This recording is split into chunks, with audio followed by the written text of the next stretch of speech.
آپ کا سوال ہے پیٹرول اور ڈیزل کی قیمتوں کے حوالے سے، وہ بنیادی طور پہ آپ اگر دیکھیں تو یہ سارا جو صورتحال جو شروع ہوتی ہے، یہ صورتحال اگر نواز شریف صاحب کے دور سے ہم اس چیز کا آغاز کر لیں، اور نواز شریف صاحب کے دور سے اگر پیٹرول کی قیمتوں میں کتنا اضافہ ہوا جب ان کو وزیر اعظم کی کرسی سے ہٹایا گیا ایک عدالتی فیصلے سے، تب سے لے کے آج تک اس میں کوئی شک و شبہات نہیں ہے کہ تیل کی قیمت میں اضافہ ہی ہوا ہے.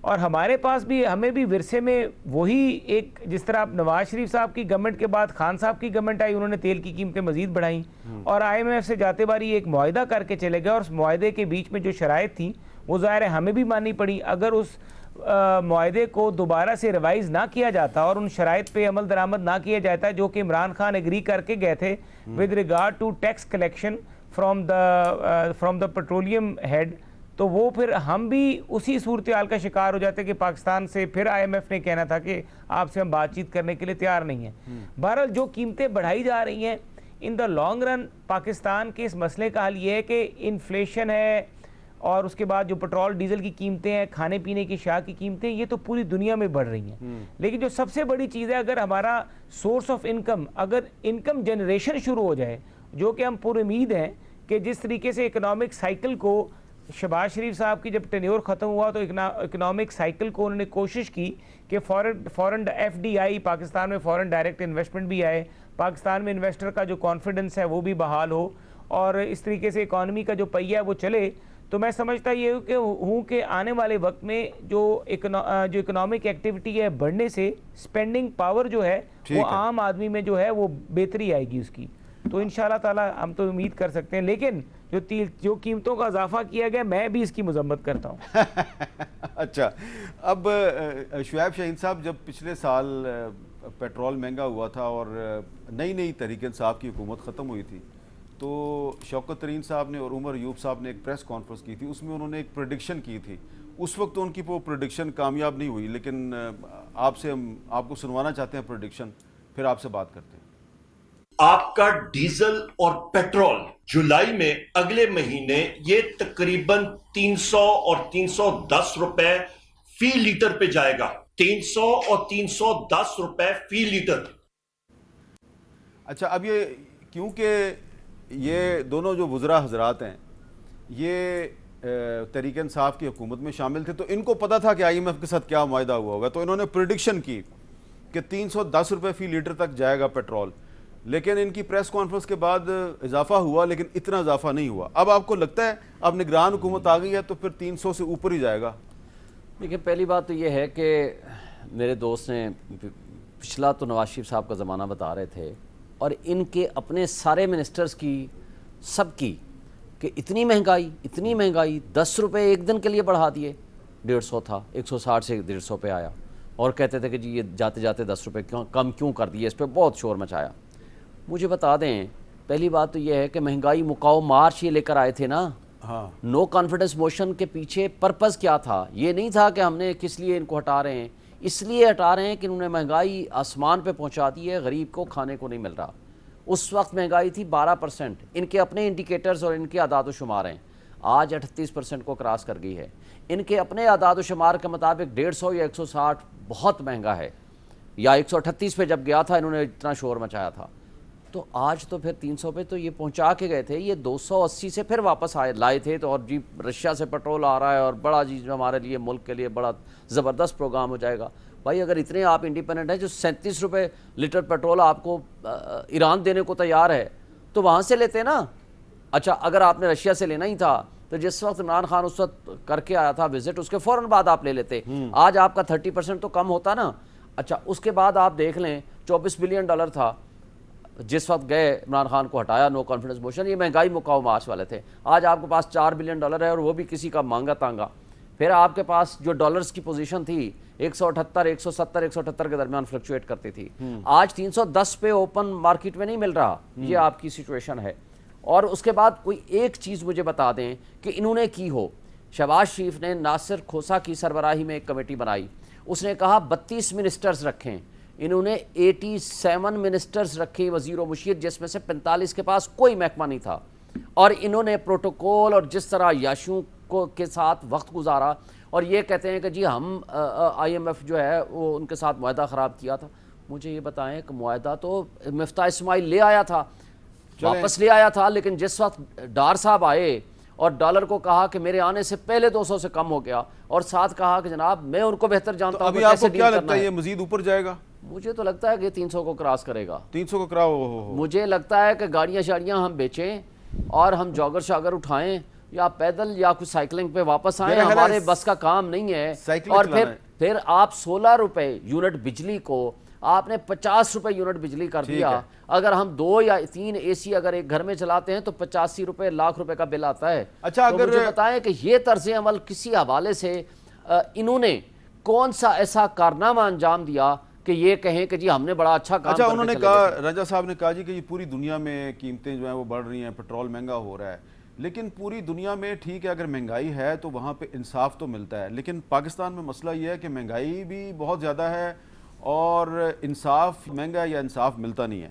کل بھی ہم نے ایک ایشو تھا اس پہ تھوڑی سی ڈسکشن کی تھی, آج دوبارہ اس کو اٹھاتے ہیں کیونکہ معاملہ بڑا سیریس ہے کہ لاہور میں ایک 14 سال کا بچہ تھا ارسلان, اس کو پولیس نے گرفتار کیا 9 مئی کے واقعات میں.